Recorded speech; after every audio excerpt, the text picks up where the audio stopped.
So this evening's theme is safety and rescue. Paddle sports, as we know, are fun and enjoyable and safe, rewarding sports to take part in, but sometimes to take part in environments where there's an element of risk. So a lot of our practice and training that we deliver and that we do in our own paddling has an element of safety and rescue in it. So what we need to be safe and enjoy the experience varies from discipline to discipline, environment to environment, but there are some kind of commonalities, and we'll talk through some of the differences in those commonalities as well. So we have four different instructors from varied backgrounds and disciplines tonight, and some will do more than one discipline. And what I'm going to do first off is I'm going to let them introduce themselves, and I'm going to start with the one who's on my top left, which is down from the Cork County of Kerry. Jeez, I about said Cork there. County of Kerry is Enda Prendergast. Go ahead there, Enda. Oh, So a little bit about who you are, where you're from, that I've already said, how long you've been paddling, and what type of paddling you do. Cool. Thanks, Steve. Yeah, you corrected yourself. Fair play. Yeah, I'm Enda Prendergast down here from Kerry. I have been paddling just over, I think about 11 years now, just over 11 years. And I have a little business of my own down here in Kerry involved in all paddle sports and stuff like that. So I'm fortunate enough to operate on all waters in all disciplines. So whitewater kayaking and canoeing, open the sea, doing sea kayaking stuff, and it's from learn to kayak courses all the way up to level 3 skills and disciplines and RSR courses and safety courses along the way. So working with clubs and individuals and groups and stuff like that. So that's where I sit down here, and fortunate to be where I am, thankfully. Brilliant, thanks. So next on in my order is Caoimhe O'Connor. Caoimhe O'Connor, sorry. Yeah, we dropped our O. Thanks for having me. Yeah, I'm Caoimhe O'Connor, and I'm working currently in Tullymore National Outdoor Centre in County Down as the lead paddle sports coach. And my main craft would probably be sea and whitewater open canoe, but I do a bit of whitewater kayaking too. And I've been on the water for about 12 years. Cool, brilliant. Okay, thanks for that. Next up there in the next order is JP. Or John JP Pierce. Whichever you prefer. Cheers, Steve. Yeah, I'm JP, and I have been paddling for, let's just say, more than 20 years. And mainly between river and sea kayaking. And I live in Kerry as well, not that far from Enda. I work in the college under the MTU, teaching a lot of outdoor learning stuff. And yeah, so I'll leave it at that. Brilliant. Okay, thanks for that, John. Kevin G. O'Callaghan. Quick intro. You're muted there. Yeah, I've been paddling probably double what JP has been, unfortunately, just thinking about it. And it's mainly sea, river, and done a bit of racing and various other things as well in between. And I currently work in the ATU and the outdoor education programs. Brilliant. Thanks very much. And also, which is kind of good in terms of timing, this year and last year, both JP and Gio had done a paddle sports safety research piece for us with clubs and paddle sports safety in general. So the guys have delivered that report just there in December. It's completed, and it's going to be released soon. There it is. JP's showing a draft copy of the cover.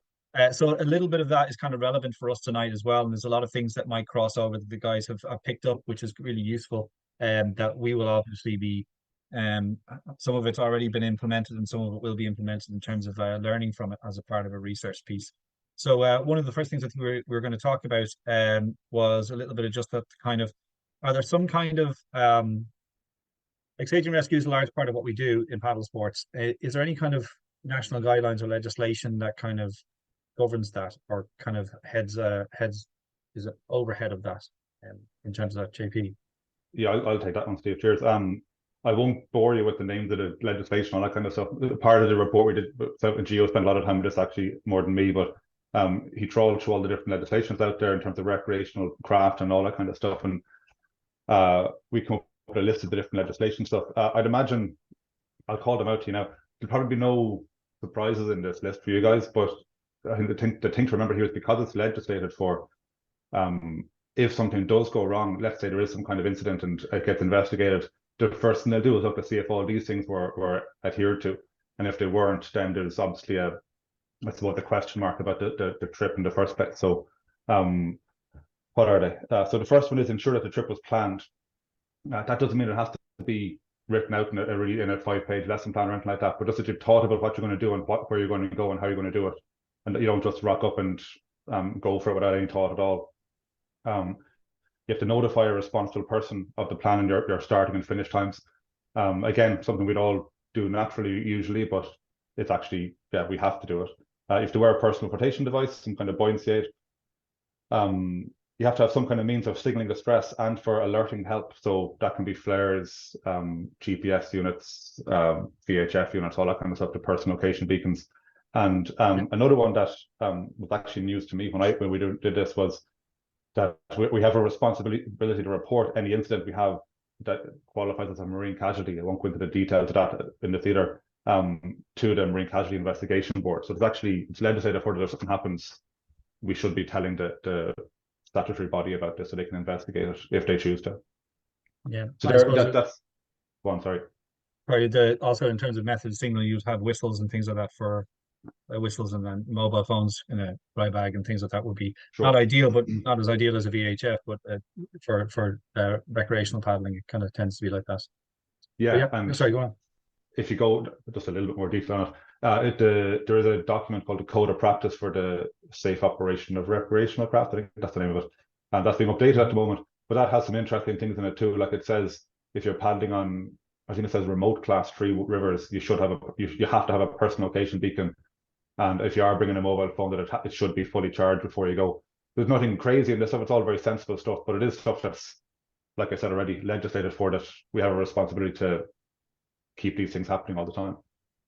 Yeah, I think we've consulted with some of our membership and yourselves as well in terms of putting into the feedback for the Department of Transport into those new guidelines when they're released next year. So that kind of, some of that stuff comes from marine background, where that's the nearest legislation that relates to us in paddle sports. So some of it we've contributed to that, and it gets updated all the time, and that's why they ask us as well. So cheers, thanks for that, JP. Yeah, actually, just to add to that, what might be of note as well is a lot of river paddlers consider themselves exempt from it, but because the Department of Marine also legislate for inland waters, rivers and lakes, then nobody's exempt from it. Yep. So river paddlers, everyone else is and while, I think there's this kind of understanding that says it's Marine Casualty Investigation Board, but their responsibility is for inland and marine waters. So yes. So it does come into play when in terms of responsibility, but also legislation. Cool. Anyone else on that one? On that? Any experience of that? Slightly different than the north in terms of legislation. Brilliant. Okay. So in terms of this, the title of safety and rescue, I suppose the question is there's 2 parts. Is there a difference between the two, or is it just one topic? Gio, maybe to start on that.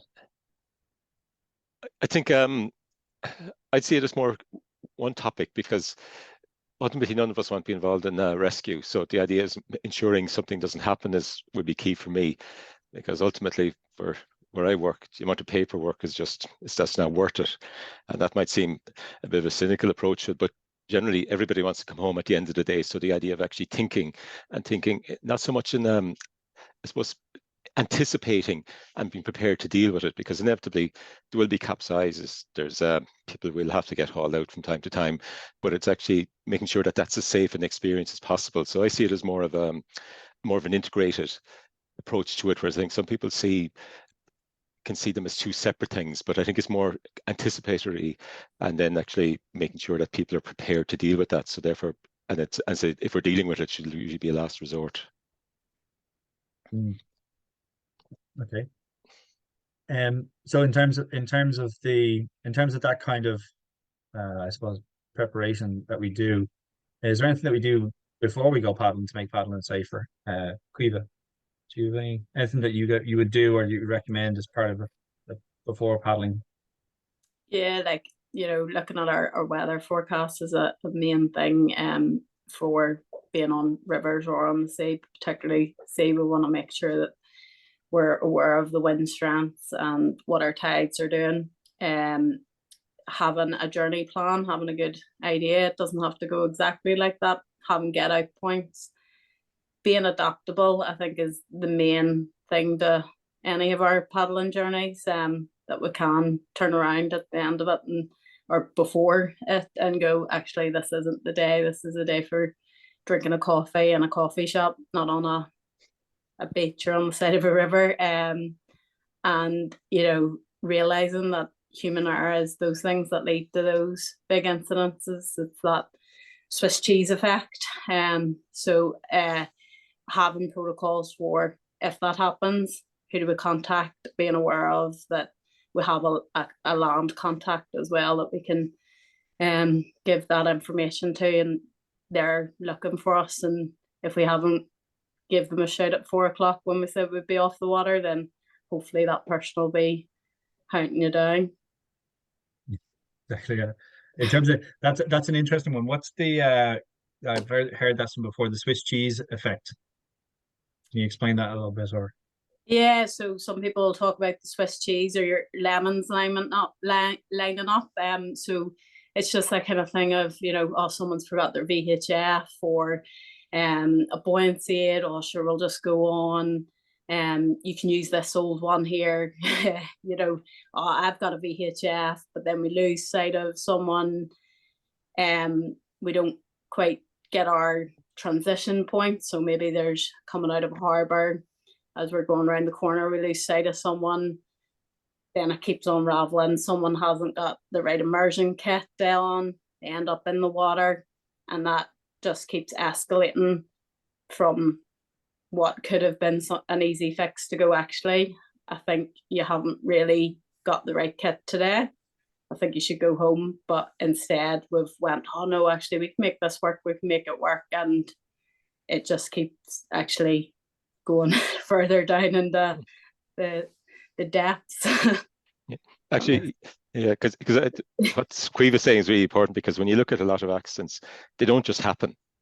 They usually unfold, and there's some, when you look back and examine them, you usually find there's something, like you're saying, someone forgets a piece of equipment, or there was something else niggling, and it's just that small thing then starts escalating, and it's not recognizing that's the point to draw a halt at it, because as I say, things unfold and then they get worse and worse, and someone has to make a decision, and when the decisions aren't made, that's kind of the crux, I think, of what leads to the bad stuff happening. There was a story I heard, and it is a story I heard, so you can take it or leave this one, of a get together of high level coaches in the UK. I think it was in Wales a number of years ago. And they were, as part of it was, they were going to go for a paddle. I wasn't there, so I don't know how true this is, but the story works anyway, either way, even if it's not true. They're all going for a paddle as part of this. It was kind of windy conditions and a few waves out there and whatever, it was sea kayaking. And as they were all getting packed up, they went, oh, will I bring my spare paddle? I know Enda will bring his spare paddle. Will I bring my first aid kit? No, Caoimhe will have hers. Will I bring my radio? No, Kevin will have his. And everyone did this without talking to each other. And then they all went out in the water, and they had some need for this equipment, and then no one had it with them because they all assumed other people had it. So it's a communication thing as well. People were saying this anyway, but it's a communication thing to make sure, even if you're paddling together all the time, every weekend for years, it's still worth stopping for 30 seconds going, hang on, who has this, who has that, and what are we doing with that? And making sure you have that stuff so the Swiss cheese thing can't happen as easily. Yeah, like making sure that they're asking the obvious questions. And you had something there? Yeah, it's just kind of tying it all in there with it's something that I used to be stuck in years ago with the emergency services. Years ago, through research, they changed the wording of a road traffic accident to a road traffic collision. And because with the research and how they went with it, they kind of went, it sounded a bit harsh, but that there is no such thing as an accident, really. And most road traffic collisions at the time when the research was done said that a decision was made, or some small decision, whether out of no intent, caused the collision to happen. So that there, there's very few things, and when you think of what happens out in the river or the sea, there are very few things that when we have an incident that there's intent behind it.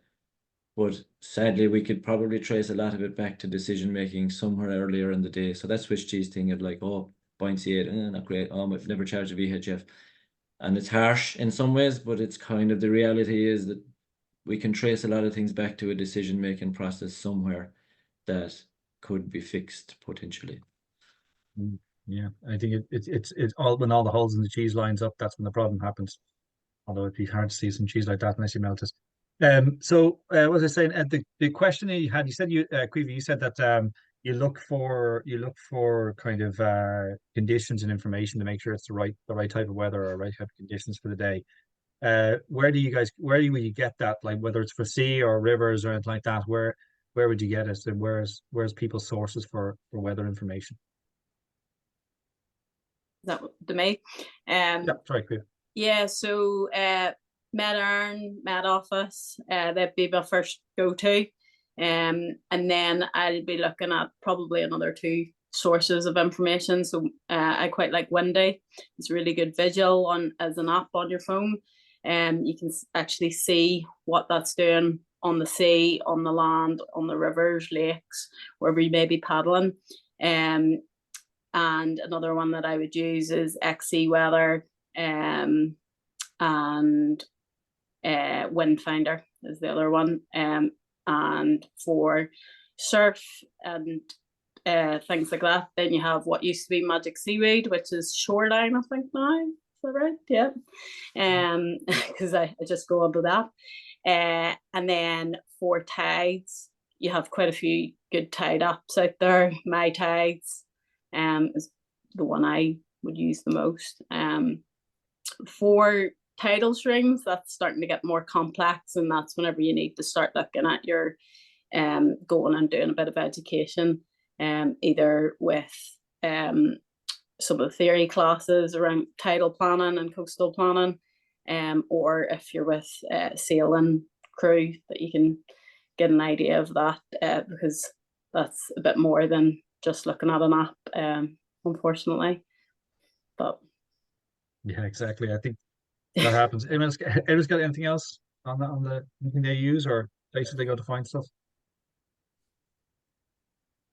I don't. Yeah, I could list another 10 if you wanted. I think the main thing is what Caoimhe said, is to check a few different ones. Don't just rely on one, because while they all use the same models to interpret them, they all have different benefits and different uses. And if you are doing it, just using the same few over and over again, so you kind of get used to the differences. Like, I know I have a friend up in Mayo who knows if it's saying it's a force 6 from the southwest, it'll actually be a force 5 underwater, because they know it intimately from using the same app. So checking a few of them, and it doesn't really matter in that sense which ones exactly you're using, as long as you have a few that you can bounce off each other. Yeah, I think there is one. Sorry. Sorry, go on. No, go ahead. Yeah. The main thing then when you have them weather forecasts is actually going to the site, and seeing what it actually looks like. If we've had a lot of rainfall, and we're going onto the rivers, we're thinking about, is that in spate? Do I really want to be on the river? And then for our sea, what does it actually look like? Because that topography of the land can change. Like JP said there, it could be totally different on the water, and what looks flat calm because it's an offshore wind.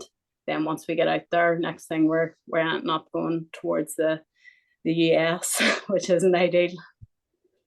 Yeah, and sea kayaking, it can be a long day.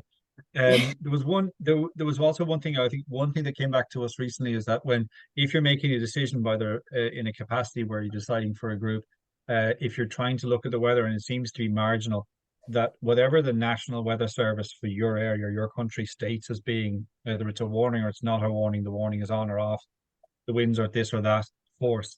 When it comes to that, that's if you're usually responsible for people or in that situation, it's better to decide with that particular app. So, for example, we have seen in some reports that it was someone was relying on a particular app that said it was this, but the Met Éireann or the Met Office said it was this, and that's the one you have to stick by. So if it's a marginal call, that's usually one I think just good for planning. That sometimes the people know that, especially you're responsible for groups or you're calling an event on or off or something like that. Sometimes that's the one you have to go with, and sometimes you look at the window, you go, really, orange warning. But yeah, so sometimes it can be that in terms of that. We've heard that. In terms of in terms of the environment, what for your own environment is just things that you are very different in terms of planning for different types of environments. Like for example, the things that you carry in sea kayaking, is it very different? Do you carry more or less than river kayaking? Open boaters, do they carry something specifically? Is there anything that people would take, or people who do both? Do you notice any differences? Enda, you've done open boating? And Newly qualified level 3 instructor. I don't. Yeah, we go with that. I suppose recently I just try from a convenience point of view is keep most of the kit the same. That way I know I have my little checks about what I need to bring with me, each different, regardless of what craft I'm in. But canoe is easy, can take more. It's nice because they like carrying kit, which is good. Sea kayaks, you have to be a little bit more frugal, but you have the space, which is nice. And then river kayak being the most time or space crunched of them all. But it's making sure that we discussed it at the start. It's like within our environment, time of the year is a big one. It will dictate what I tend to carry a bit more than often. My hypo kit is what I kind of have it in a corner between, it says winter time. It's that bag with buffs and hats and neoprene accessories, and so that I can draw on it really, really quickly, and it sits in a small bag where it's really accessible. Whether it be in the sea kayak, it's stored in the right spot, or in the river kayak. But summertime, it tends to turn into slightly different things that compare back a little bit. But again, it's water temperature or water conditions, not air conditions, that tend to dictate the whole lot of it when it comes to bringing kit. Specific items, regardless of craft, I don't tend to go too specific with different craft. I just like to bring kit that I know from experience I need and I have had to use. So yeah, that would be, I suppose, as much as I would go with it. And you swap it over from boat to boat, because obviously you could ideally you'd have every boat set up perfectly, but that would be really expensive. So you transfer from you pull the dry bag out of one and shove it in the other. I'm a bit of an OCD dude. That it comes out of when I unload the van at the end of the day, certain things get hung in certain places.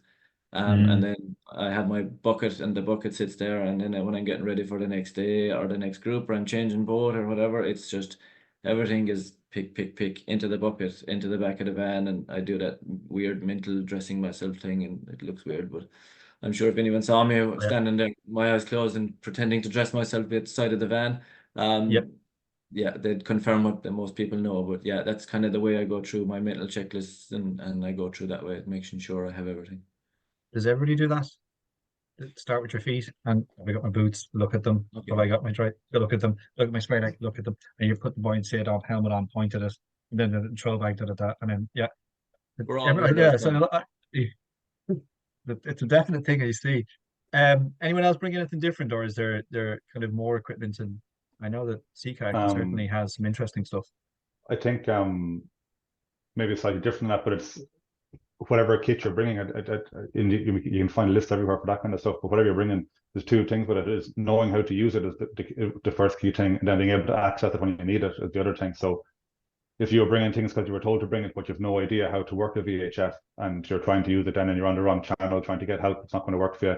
And if it's in the front hatch of your sea kayak and you can't get to it, it's no good to either. So I know one of the things on instructor assessments, myself and Gio have done a number of times, is get people to close their eyes and open their day hatch and try and fish out certain bits of kit that they want to use. And people struggle with it because they're not used to knowing where things are and having access to it all the time.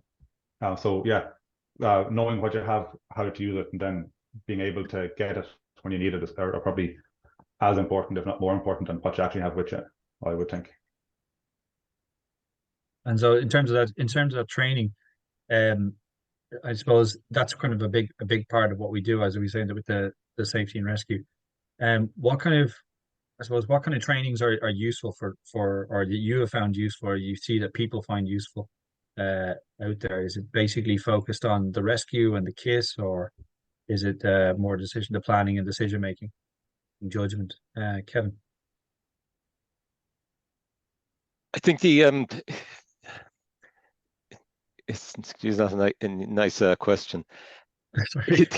I was sorry. The kit is the easy bit, because that's like, as JP was saying, just tick lists and go, and people like dealing with that one. But the decision making is a lot more difficult. And I suppose what was going through my mind there when some people are mentioning about kits, a lot of it changes with who I'll have or what I anticipate may actually happen, because I think, oh, I've that crowd tomorrow, so this is likely based on past experiences, so I need to bring some extra, or I need to do whatever. But also then thinking of what will arise as well, because let's say in particular on the sea, that obviously I don't like getting in the water or doing anything like that, so I usually only do it as a last resort. But one of the things that people particularly notice with river paddlers coming over, they're quite happy coming on the sea to be out of their boat or whatever, but then they realize that in the past they're used to being pulled to a bank. But if you come out in the sea and you get separated from your boat, getting help then becomes a really big issue. So even telling people, you need to be carrying more stuff on you. Maybe do you have a VHF? Can you activate your phone just from pocketing your buoyancy aid? Or if it's dark or getting late, do you have a nightstick or electronic flare, a handheld flare, something so it can be picked up or found again? Because people don't realize, like on the sea, how difficult it is to spot someone in swell or in a really rough sea, how fast people can move separately, because the boat will move way faster than the swimmer sometimes, and it can be quite a distance. And even things like being able to remember to use your paddle and stick it up in the air, or even put something on it so you can actually be seen a bit easier. So I suppose it was the original question, what was about kit, that was a teaching kit and decision making.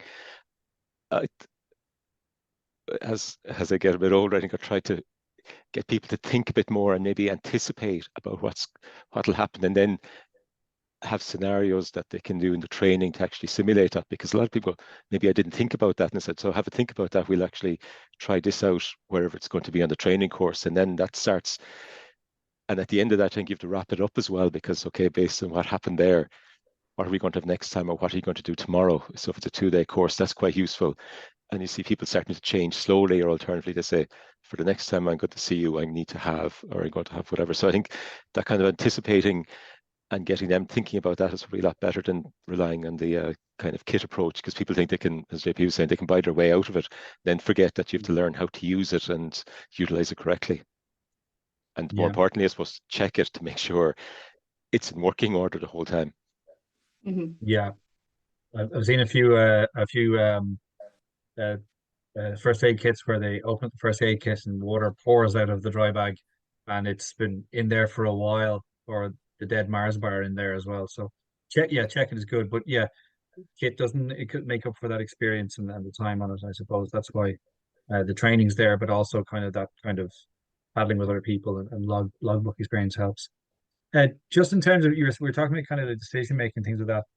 In terms of assessing kind of risks and things like that, knowing if something's for you, how do you kind of thought people or seen people do that? I suppose that's for anyone there, to answer that one, which is what do people think about risk assessment in terms of where do people get that judgment?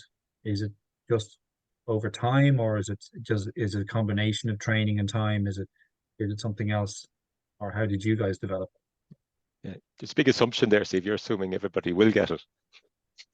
True. Yeah. Not everybody that's will. very true. Yeah. Sorry, I know that seems a bit casual, but that can be quite true. a challenge on training courses at times. That some people think, oh, you're just a bit conservative on it, but I just said that I highlight that to start off anyway. Yeah, for sure. Yeah. Anyone else in terms of building up that judgment?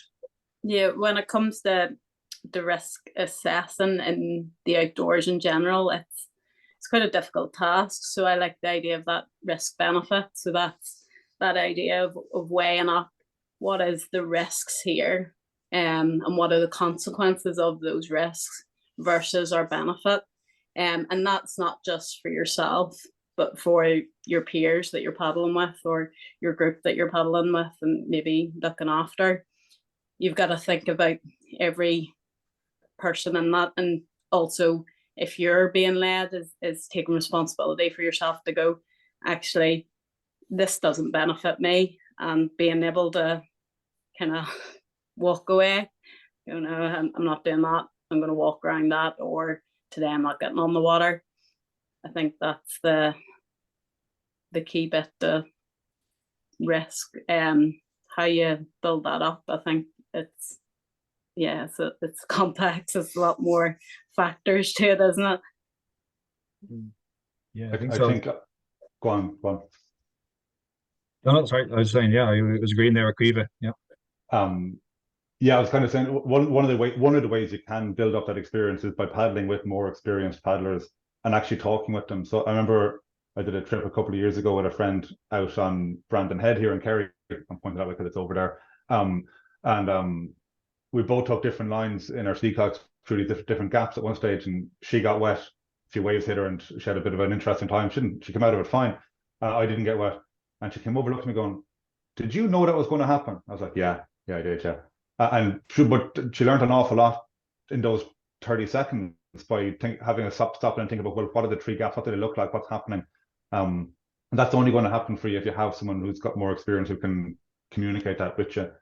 The other thing I was thinking of when you said that, it always comes into my mind, and not everyone likes this next idea I'm going to say, but I was at a conference years ago, and I can't remember the guy's name, but he was the head guy in NOLS, the National Outdoor Leadership School in America. And he was doing a talk on risk and risk assessment. And he made a point that risk assessment is very much a paper-based exercise. And he thinks when he's in the field, this is his opinion now, that risk leadership is the thing that's interesting in terms of you have to lead the risk. If you have an assessment in the first place and you follow that assessment on paper, you might be blind to something that's happening in front of you. Whereas if you think of it, you could call it dynamic risk assessment either, but that risk leadership idea that you're leading people through these risks can be an interesting way to make it more to develop an awareness of what you're doing and the differences between having it planned in the first place and then what actually happens in the real world. Yeah, hope that makes sense. Yeah, and I suppose you could couple that as well with the idea of looking at consequences of it and the likelihood of it. You know, if it's high likelihood, high consequences, you have to kind of decide, yeah, am I here just for myself or what? And if they're not all of a particular standard, then that's when things are going to go really wrong. So that's just thinking what's likely of it happening, and then maybe likelihood for each of the paddlers who are with you, and then what are the consequences going to be in each one of them, because that'll give you kind of a very different view of what you might do. Because oftentimes, I think you can see it in some cases where people working, they get bored, so they tend to risk take to keep themselves entertained or alive. JP is nodding, is he? But I am that soldier. Yeah, so that's quite important as well, that we start thinking about not the likelihood and consequence for us, but for maybe the weakest individual with us or the other people there. Because and then more importantly, I suppose the other thing that's happened to me in training course, I asked about things and I said, Jesus, why'd you go in there? Because, oh, I knew you'd be there to pick up the bits. And there's some places that I look and I go, I definitely don't want to be going in there. So you have to kind of be aware, you have to be aware of that idea that people, let's say maybe when they're getting training, they think they can try out whatever, that because you're there to pick up bits or show them, but they don't realize things can go very wrong as well during training when they're trying to learn where they should be on the scale. Yeah, I think. Go ahead, JP. I was just going to bring a point in from that bit of research we did, the report that's coming out soon. That we when we looked at safety, we looked at it in two different ways. We looked at general understanding of safety, and then I suppose a practical level of safety and how it's applied in real life as much as you can through surveys. We did this, and we found it was some interesting stuff. Most people, as a general brushstroke, had a higher level of the applied safety. Everyone was quite safe regardless.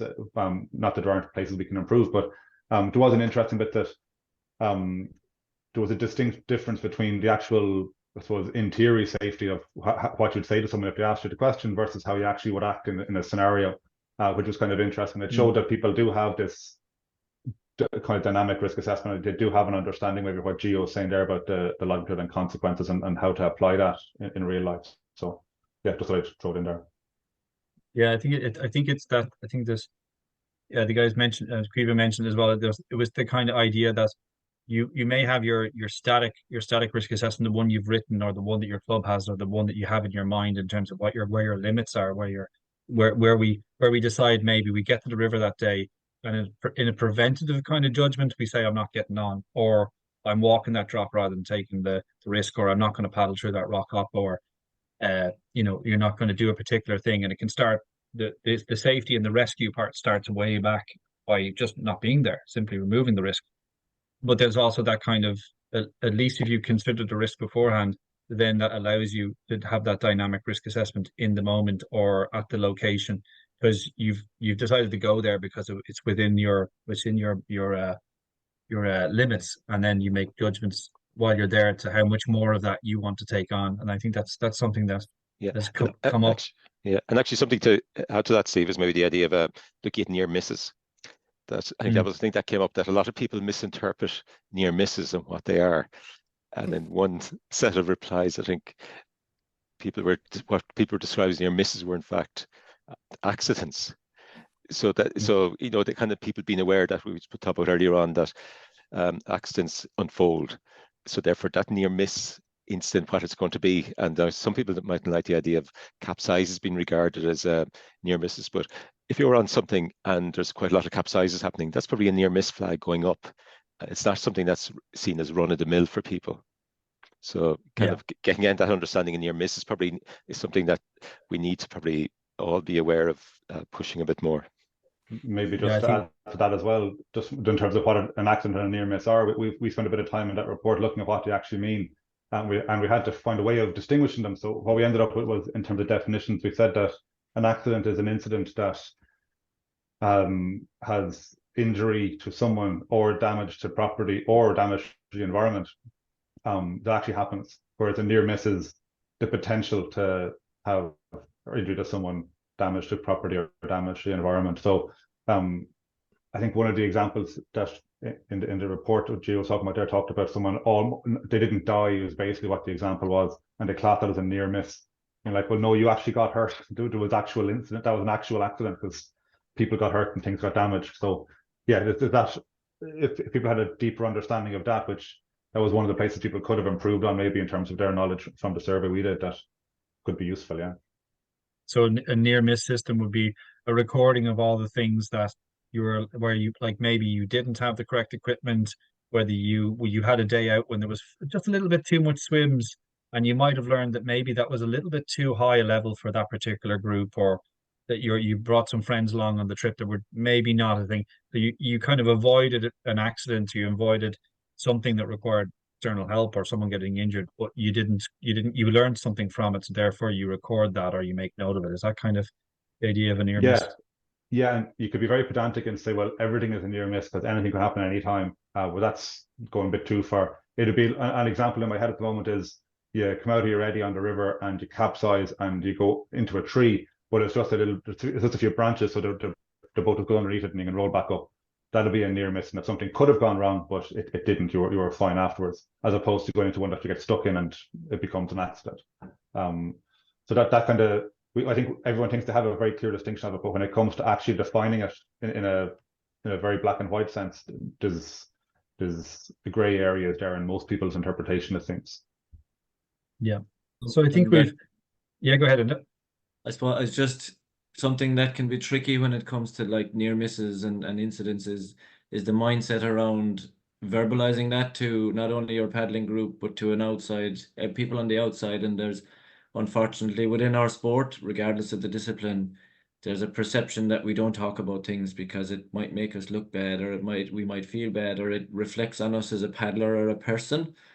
And that's a stigma and a mindset that I think forms part of safety and rescue that should be talked about and should be explored a little bit more, and that it's okay to talk about incidents, and it's okay to pick up the phone and ring somebody and say, look, this happened today. What do you think? And, were we all right? And, where can we trace it back to? And we're drawing on expertise, but we're also taking away that whole notion that you don't talk about swims, or you mock swims, or you don't talk about having to make a phone call out in the sea and say, look, can someone come and get me? That there's nothing wrong with any of those things. That this is the environment we go into. It's a dynamic environment. Everything we've talked about tonight, risk assessment, dynamic risk assessment, likelihood and consequences, all ties back to we're in an environment that we can't control everything, but we should be okay with talking about it and recording it and learning from it and helping those that haven't been in those situations to get learnings from it too, so that they can learn and potentially, like, a lot of more experienced paddlers are okay at this because they've made the mistakes. And the more you're in the game, the more mistakes you learn, which means you get the more experience. And it's how we can record it, talk about it, and pass that on for people doing safety training, webinars like this is that's the benefit where it can be used, definitely. experience is the name we give to our mistakes. I think that's a famous Irish writer. It's cliche with it. So we've looked at kind of the planning. We've looked at some of the kind of discussions around equipment, around about the training. We've looked kind of about the kind of the static and the dynamic kind of risk assessment before and during kind of risk assessment. And we've looked at kind of some of those kind of variables and differences and what we do and how we look at it, whether we're going in particular environments or not. One of the things that Enda said that kind of leads on to my next kind of question, in terms of, and I kind of put the two of them together, I suppose, like how you feel psychologically and emotionally when you're out doing things, your frame of mind that you're in, your glass half full, glass half empty, or hey, I ordered a cheeseburger frame of mind. And then the atmosphere of those, the supportive or not supportive, are kind of the same kind of psychological atmosphere of the people that you paddle with. How big an impact does that kind of mind game have on paddling, or how have you seen it? Caoimhe. Yeah, I think if you're having a bad day, it does feed into your day. It'll knock your confidence. I've had a lot of swims, mainly on rivers, whenever I've went, oh, this looks a bit gnarly for me, or I haven't been in my boat in a while, and it's just that mindset. And then other times I've jumped on going, okay, this looks good, this looks fun, or or the sun shining, that has a totally different, like I've been in Anglesey and in big tidal races, and because the sun's shining, I'm like, this is class. If it was grey, I might be going, oh, actually this is a bit scary. So I think psychologically we can have a massive impact on our own performance, or our group as well. So it's being aware of how we feel and doing things to, I suppose, build that confidence, so that we're going, actually, you know what, I'm all right at this. Like, I've done this, I've seen it at a different level. I've ran this a load of times, whatever that may be, or being able to again go, okay, this isn't my day. I don't feel like I'm in the right zone today. But you can walk away from it, and that's sometimes the hard part of paddling, is being able to go, oh no, this isn't my day. We can definitely help. Just for those of you who are putting up questions, some of them, yeah, we can come back to those. It'll be a kind of Q&A session towards the end. If anything's relates to exactly the topic we're talking about, I'll put that in there. So I've seen a hand raised there by somebody as well. So you won't be able to talk on the actual webinar, but feel free to type something into Q&A and we can answer it here as well. Yeah, in terms of going back to that, thanks for that, Caoimhe. Like, your own frame of mind is really important, and I've seen that a good few times, and both for myself and out and about, in terms of just literally the sun is shining, all of a sudden that everything looks way better, or you're more likely to push a little bit more or trust yourself. In terms of the people you paddle with, what do you guys feel is important about, like, that environment people paddle with, who you're paddling with and how they support each other? Enda. It all depends for me. Am I working or am I paddling with my friends? Yeah. If I'm working, if I'm working, I'm responsible for these people. Like, they're putting their trust in me, and Gio said people can look and go, oh yeah, they'll sort it out. So that kind of changes my mindset around things, possibly to the point of being overly cautious or overly controlling, or as much controlling as possible. When it comes to peer paddling, trust your gut. We've touched on it there. You have to know yourself. But when I'm with my peers, it's that discussion is like, when you're out with peers, you're all there by your own decision. You're all there because you've chosen to get dressed. I didn't get dressed up for nothing is a famous thing that can get said at times. But it's having that conversation around, trust your gut. If your gut is telling you, if you can't close your eyes and see yourself doing this, then you need to make a decision. But again, it's down to the person to have to make that decision, and it's down to the group, yourself and who you paddle with, that you can trust each other to actually be honest with your group and with each other, as for whether this is going to be taken on or not. You go out around that headland and you're committed. If you're not having that discussion beforehand and being honest about it, that's where things can get a little bit out of hand sometimes. So that pit, that feeling in your stomach, that sometimes the minute you get to the beach, you get to the bank and you look down and your gut tells you something, that's usually a very good indicator for me. I tend to trust it as much as I can. If you can't spit, someone's told me, if your mouth's dry enough that you can't spit. Yeah. I think that's always a good one. But yeah, a good instinct I think is important. What about this? Somebody once asked me a question about what is the difference between encouraging someone to challenge themselves and then pushing them a bit too far, like in terms of with your own paddling friends and things like that. Is there a line that you, or any kind of way of you have of judging whether you're giving someone a little bit of a nudge to encourage them to do something, but you're not pushing them beyond their boundaries?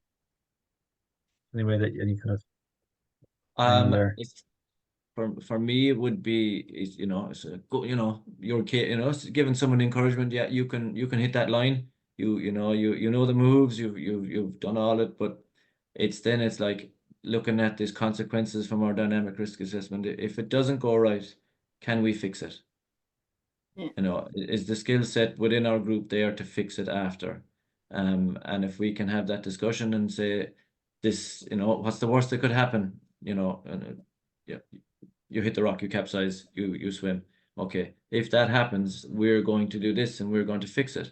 Then there's an element of confidence and trust that can come with that, but it is that trust of, can your group fix it?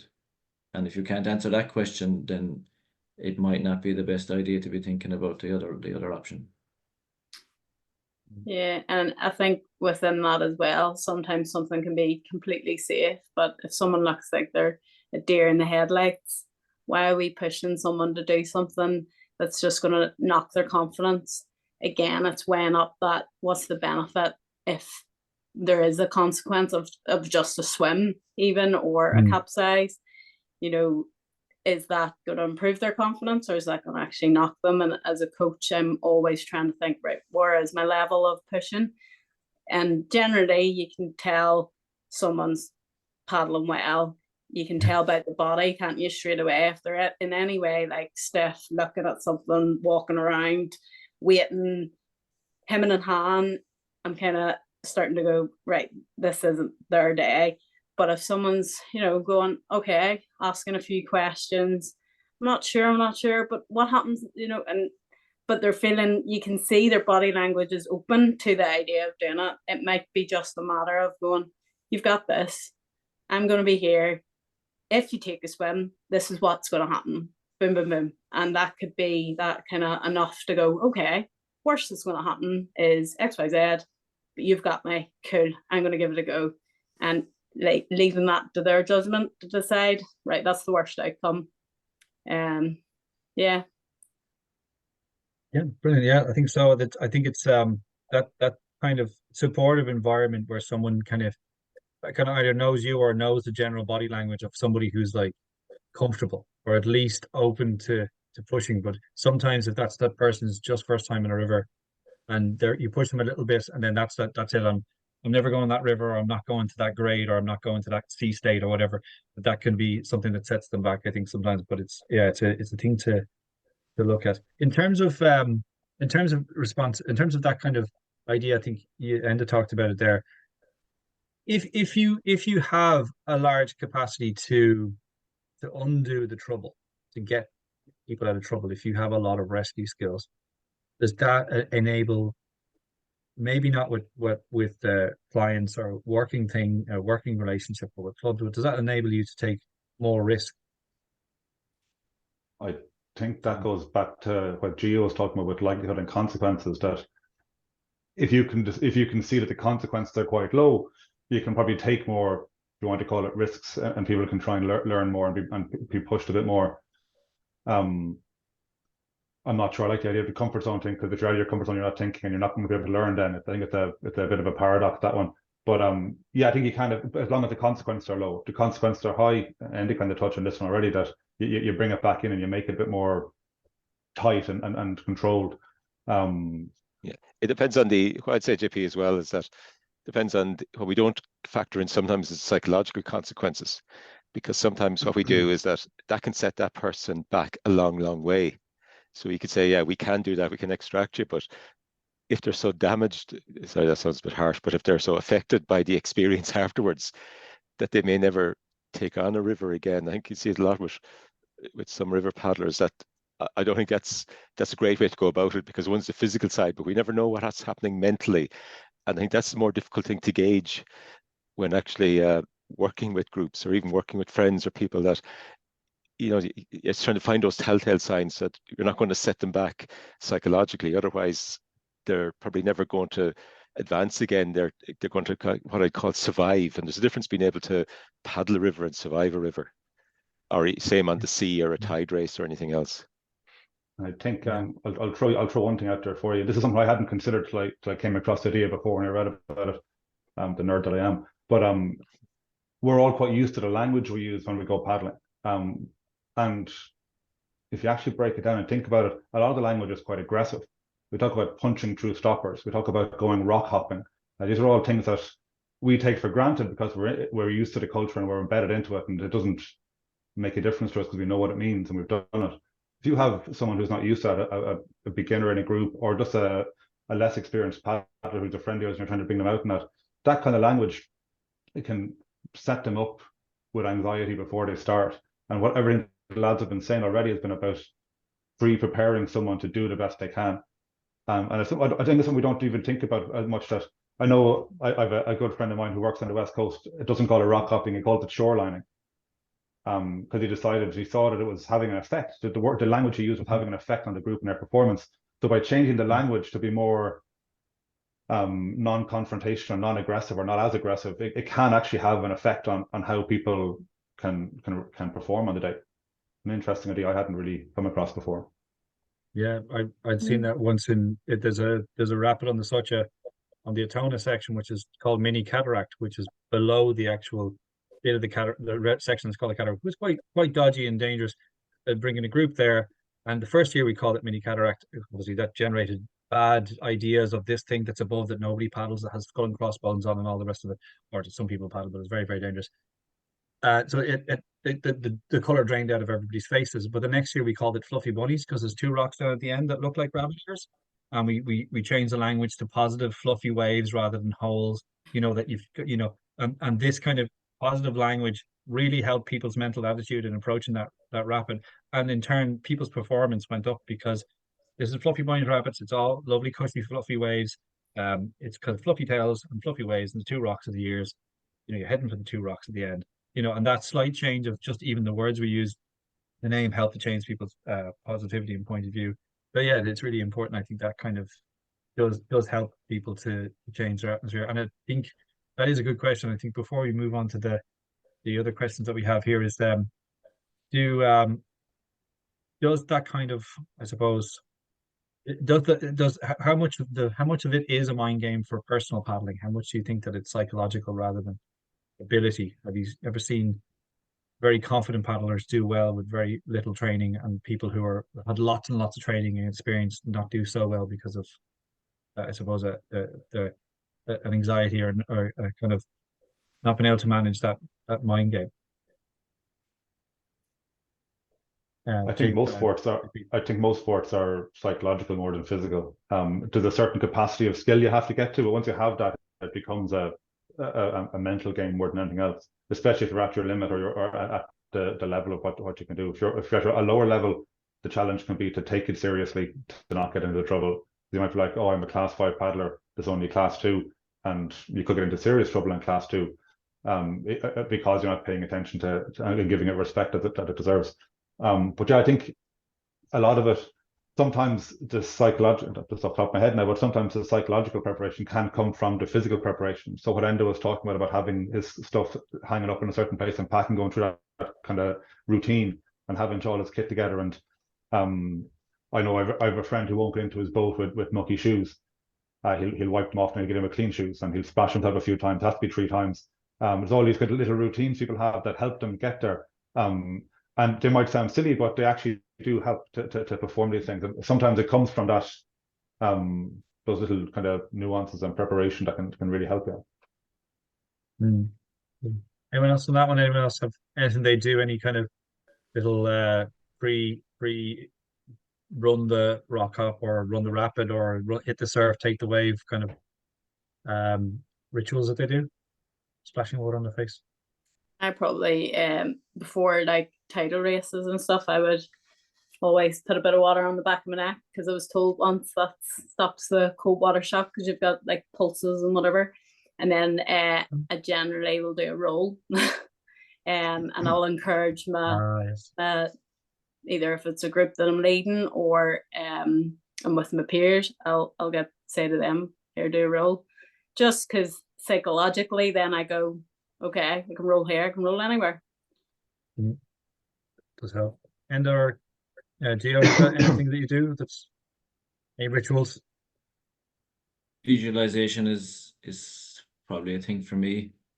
I close my eyes and I practice the strokes that I'm going to do at the time that I'm going to need to do them, and I follow myself down. I'm even closing my eyes now, and I'm on a rapid right now. Yeah, I can picture it. One of my favorites. So and it's probably because I know it so well. I can close my eyes and I know which stroke goes where, and I see myself at the bottom.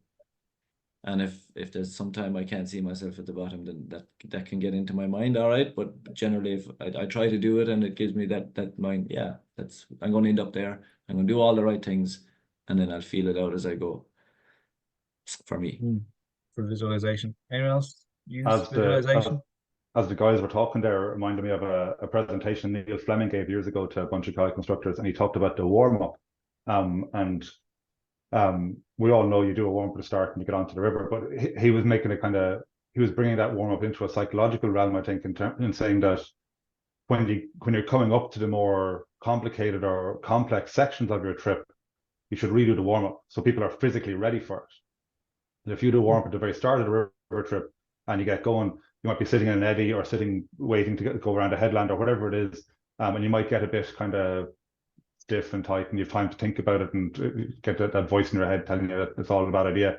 Whereas if you can do a physical warm up, it can help you be mentally ready for the thing as well. So his idea was to do more short physical warm ups as you go coming up to the key points and the crux points in your trip, which is quite an interesting idea, I think. That's kind of cool. Kind of nice. It can be done like during halfway through, or if you have a stop, or you're getting out and you're doing some scouting, or you're doing a lunch or something like that. You could do one after. I think I've seen the visualization. Someone once described it to me as it's like you're either doing it from first point of view, like a GoPro view, or you're doing it from a video view where someone's videoing you. And a lot of people, especially people who had struggles with the mind game, or trying to that kind of positivity into their own ability, is that anytime if you do watch yourself do it or imagine yourself do it and you catastrophize, in other words, you imagine a bad outcome, you rewind and keep replaying the same action or the same piece of video in your head until you imagine a successful outcome.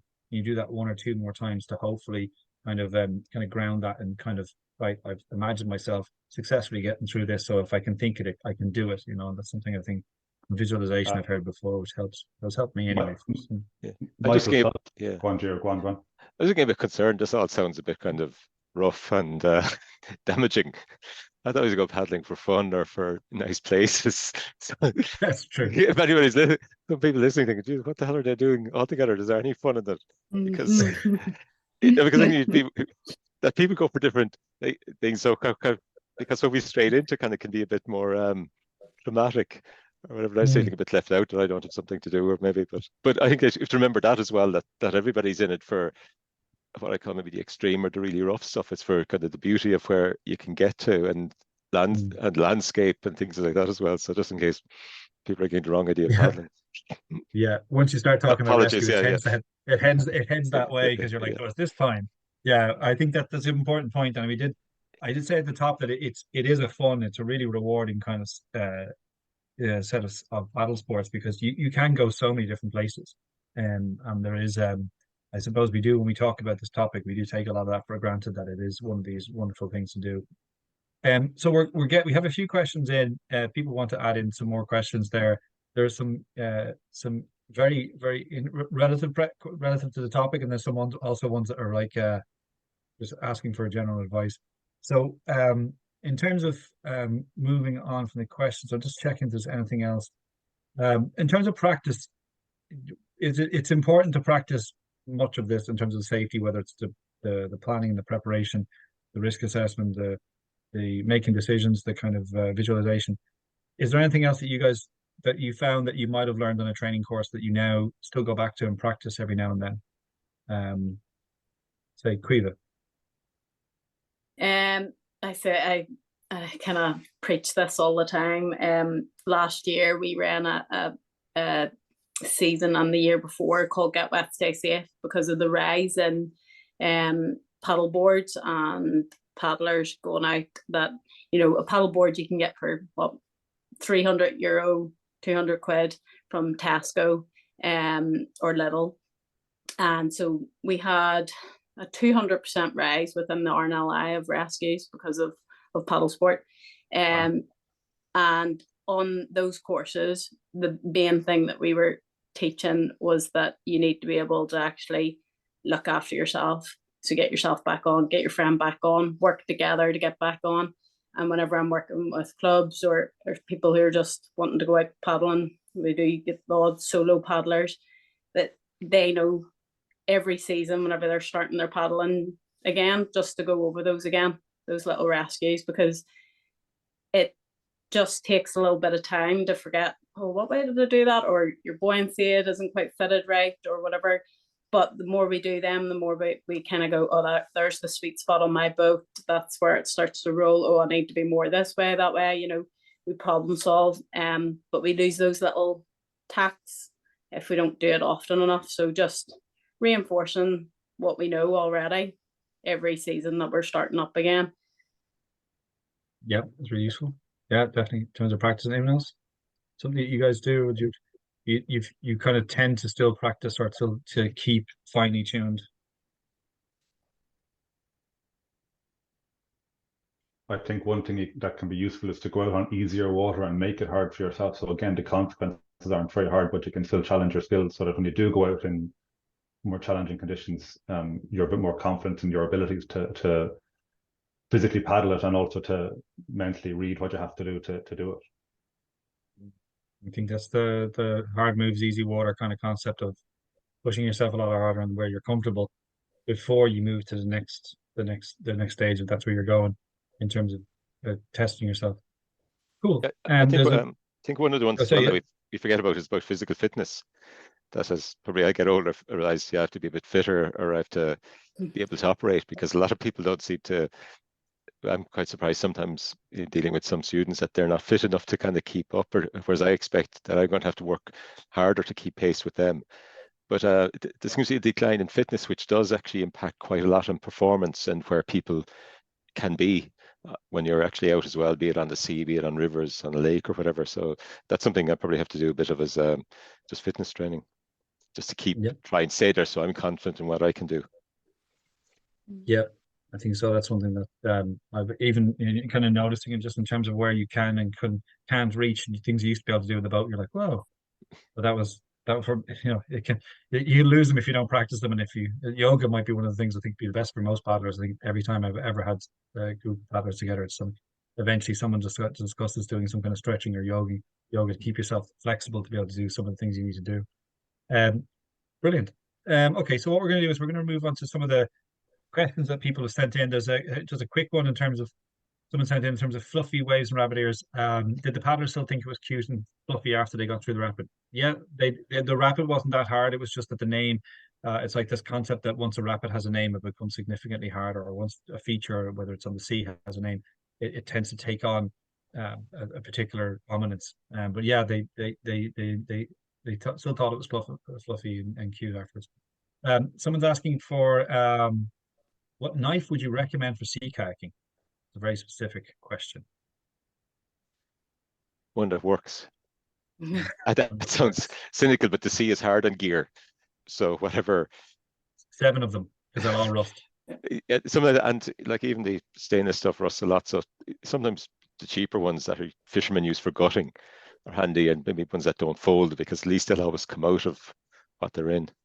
Yeah, dive knives are quite good, but I think the key thing is rinsing your knife after every time you're in the sea, because they'll just corrode. Yep, I've seen carabiners dissolve in the bottom of a gear bag from salt water. So I've tried. I know it's nice to have, but two different buoyancy aids, one for the sea and the other. The kit doesn't match itself except for the foam being transferred. It's just something for us so much. Um, the So what was the other one? We had another one is reference for sea kayaking. So John JP has answered the different types of sea kayaking. Just try as many as you can. What types of boats you're doing, what kind of material they're made of, what size they are. Because I didn't know recently that sea kayaks come in height and weight categories and things like that, which makes them good for certain things, or carrying, or going fast, or long distance, or surfing and things like that. So they can be just to get out there and try as many sea kayaks, different types of sea kayaks as you can, and sit in them. And I think at the last year's sea kayaking skills kind of benchmarking, the new awards, I got to try a few different boats, and there's drastic difference between some of them. So it was like, I just thought, coming from whitewater background, it was like, they're all the same, but they were night and day difference. It was impressive to see, and some were really nice, but very expensive. Um, then another question from Corin was, what qualifies as a reportable incident? What's the threshold in respect to discussion on near misses? So I think JP, you answered this a little bit, and it is something that probably we need to work on pinning down for the benefit of paddlers, in terms of for ourselves, Canoeing Ireland. Did you have any thoughts on that yourself, JP? I can answer a small bit maybe on that.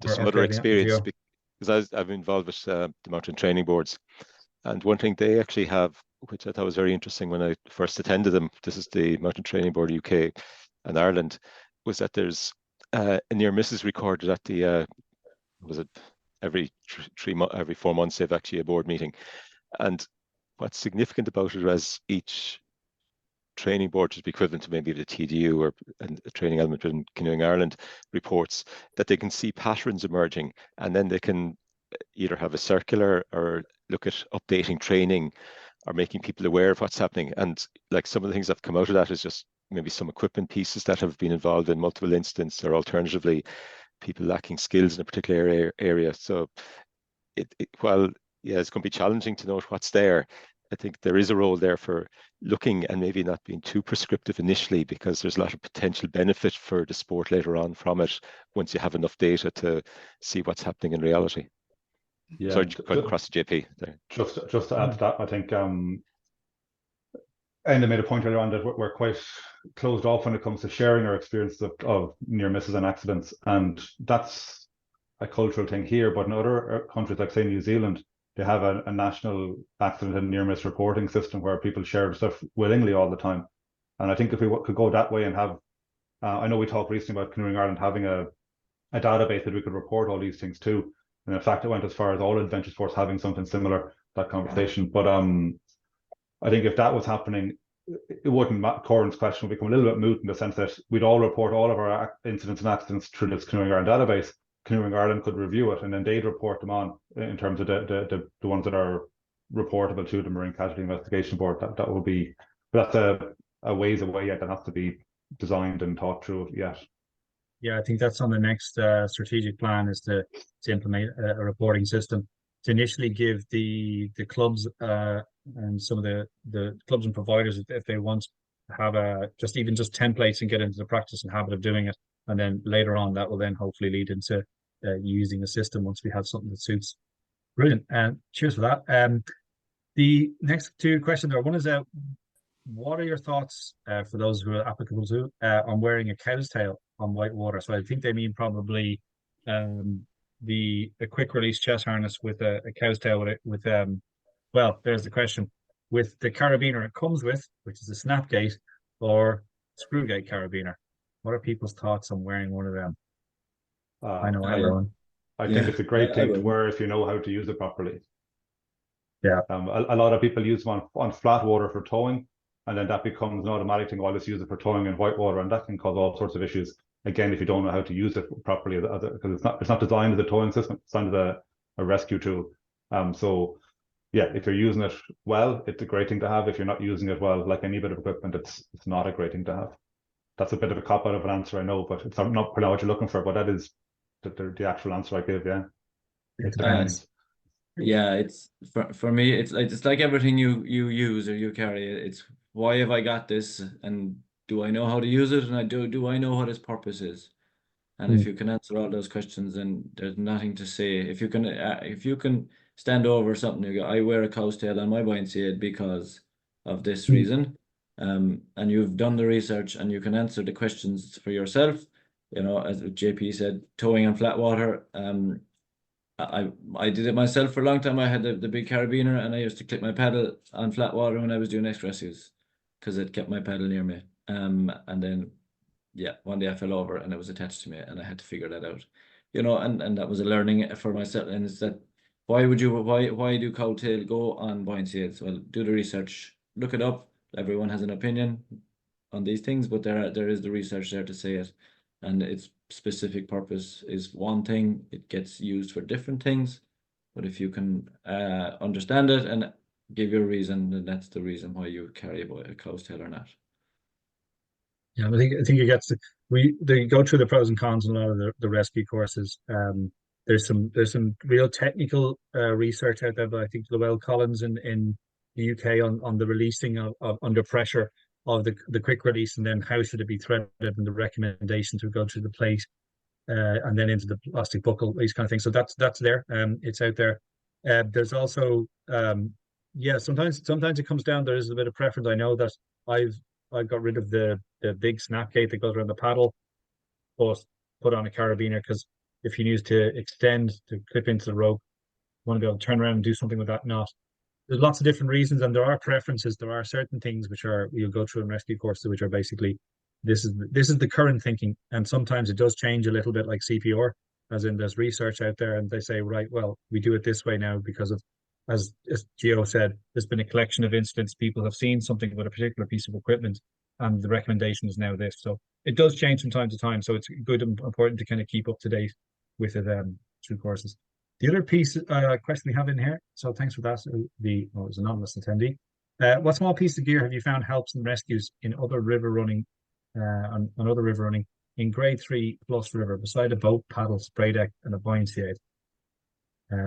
So pieces of kit that you found useful, helps in rescues. I think anyone else, anything that's useful that they find that they kind of carry close on them, or anything else that might be useful in kind of whitewater situations? I suppose a throw bag and a pin kit are the obvious ones there to throw into that. But again, I'd go back to having all the equipment. It's great if you don't have to use it. If you can react properly in a good time, knowing what to do, even without the right equipment, you can actually do really good things. Whereas if you have all the kit and you're faffing around with it, it doesn't always help you. So another good friend of mine would always say the most important bit of safety equipment is his brain and his experience, not so much the actual physical kit. So yeah, exactly. Anyone else? Anything else that people bring? I know I bring a little a sling, a piece of tape that I knot myself to open it. I find that really useful for either flicking, throwing to someone, or tying something, repairing something. Using it as an anchor. It's a tiny piece of tape. It's worth about €2, and you buy a lot of them and you tie them up. They're very useful, rather than a stitch sling. Anyone else got anything? You bring anything favorite? Yeah, the sling, a rolled up, a 5-meter rolled up sling. I've used that as a throw rope far more than I've used my rope in more advanced water, because it tends to be narrower, or that very quick thing, and it sits up under my spray deck, and it's just a quick flick it out and it rolls out, and it acts like a little throw rope, and it's nothing. It costs nothing. It just sits there. It's easy to access, and that's been very beneficial for me. Priva, anything you bring? I suppose with open canoe, having a swim line is a big one for me, that you can deal with your own swims and be able to hopefully pull the canoe in if you've got a nice eddy. So a nice long swim line to basically get to the bank before the weight comes on the boat. Yeah, that's because an open boat can really move. Yeah. Gio, anything you bring? Not that I can think of. The only thing that did spring to mind there, that remember Neely's book on kayak. He said at the start of the rescue chapter, he'd only 2 things. I think was it a rope and a brain. but JP already answered that piece. But it's still very pertinent, just thinking the consequences, what's going to happen. And there's some things you look at and goes, I'm glad I'm not attached to that. Or I'm glad I'm not holding that. So maybe thinking and anticipating. Yeah, there's a and then because well that's those two books I remember, that one and the Whitewater one by Franco Ferro with the if you think you're going to swim you probably will, kind of mental attitude thing. They're all still very prevalent even if some of them are older. Yeah. I think Neely's is from the early 80s. I think But there's one more question. Neely's book, even Yeah. though it's a cartoon book, it's probably the most comprehensive and complex book you'll ever get on whitewater hydrology. So if you haven't come across it, then there was an updated version. There's a more modern version of it that you can buy too. Put it I off the love that bookshelf, line where it says, when rivers go into spate, they leave the world of hydrodynamics and move into the wacky world of ballistics. A picture of a gun shooting down the river. I love that line. Because water reacts differently. One quick question for Enda: how does Enda store a sling under a spray deck, just floating around or tied on? That's a good opportunity. So yeah, first thing, not tied on. Nothing tied on to me. It's rolled up. And then when I put it up under the tunnel, when I'm wearing in the kayak, it's under the tunnel of my spray deck. And I have it all cinched so tight. And I had a good Christmas, so it doesn't tend to move about. There's a good bit of pressure on it, being flipping. But generally, when you're sitting in the boat, even when I'm moving around the bank, and I have the Velcro tied up on the tunnel of my thing, even open boating when I'm not wearing a spray deck, it still goes there, and I just tighten up the tunnel enough, and the buoyancy, it kind of sits over it, and it's a case of my sling and carabiner sits at the front, and my rolled up sling actually goes at the back. And I know I can reach back there, and the way I grab it, it has the end sits in my hand, and I can flick it out. So it's practiced a lot, and that's where they sit for me. And as of yet, it hasn't fallen out by accident for me. Brilliant. Okay, so we're running a little bit over, but I think we had a few questions there that came through, and we dealt with, and hopefully we answered your questions properly. If just finishing up, if everybody could maybe just think of one rescue piece or rescue and safety, or even just paddle sports tip or advice you could think of to leave people with before I will just final close up and tell people what's coming up next. So, anyone would like to go first there? I'll go first because it's easier to go first. Possibly I'd say something that someone else is going to say. Yep. Practice. Too often people hop on the river, hop on the sea, and get on and paddle and get off the other end and go, yeah, we've had a great day. But when was the last time you, and even like, it's easy to say throw a rope, but there's other stuff. When was the last time you practiced paddling while holding someone else's paddle, or rescuing a paddle? Or when was the last time you barged a boat? Or when was the last time you did a tethered tow rescue on the sea? You know, some of the less cool stuff that if you don't practice it, you won't know it when it needs to be done. So get out there and practice that stuff. Mm-hmm. Cool. Anyone else got something? Making sure your paddle and equipment is up to standard, so that goes for your boats. If you're whitewater kayaking, making sure you have your airbags. Canoes have airbags. Your sea kayak has good hatches, bulkheads, all working well. Skeg. Yeah. Cool. Yeah. Especially things that just open up the bag and check that it's there, make sure it works. JP, Gio? I think just maybe having just a mental check.